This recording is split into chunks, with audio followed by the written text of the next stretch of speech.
L'étang de Berre est en train de connaître un nouveau bouleversement de son écosystème.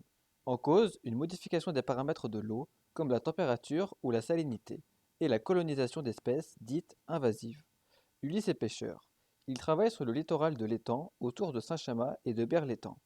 Depuis quelques années, son activité est perturbée par deux espèces en particulier, le crabe bleu et la méduse aurélie. Alors le problème qu'il a posé, c'est que les poissons rentrent le long d'un genre de mur de filet et ils vont dans ce système en entonnoir et ils bougent tout, donc plus rien rentre et dans le pire des cas il va tout déchirer et trouver le filet au pire endroit quoi, parce que c'est vraiment là qu'on récupère le poisson. Et on perd quasiment toute la pêche, donc problématique pour nous les pêcheurs. Alors les méduses, c'est un peu le même principe. Ils vont s'entasser jusqu'au bout. Dès que le poisson va arriver à ce niveau-là, il va faire demi-tour, il va repartir et on n'aura pas de poisson. La méduse aurélie pose particulièrement problème dans le port de Saint-Chamas.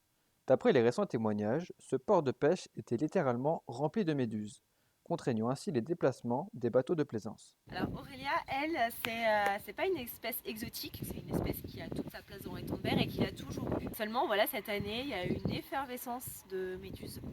On n'explique pas encore vraiment pourquoi, mais aucune mesure de gestion n'est mise en place parce que aussi il n'y a pas un impact sur l'écologie. Contrairement à la méduse, le crabe bleu est originaire de la côte ouest de l'Atlantique. Ce dernier aurait été importé par les transports maritimes dans les eaux des ballasts, favorisant ainsi le transfert d'espèces aquatiques invasives et parfois envahissantes. C'est une espèce invasive. Depuis l'automne, on est arrivé jusqu'à 80 crabes par pêcheur. Et donc là, les mesures de gestion qui vont être mises en place, c'est des pêches préventives avec les pêcheurs.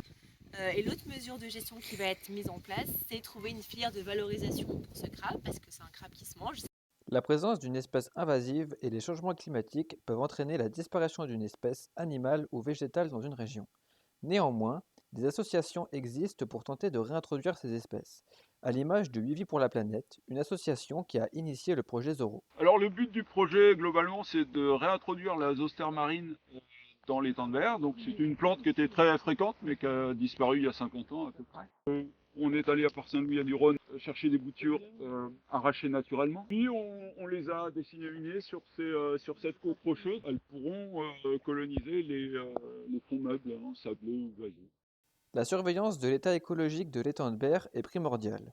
Elle permet de garantir une eau de bonne qualité et de favoriser le développement des espèces de poissons, essentielles pour l'activité halieutique et pour la préservation des milieux aquatiques de la région.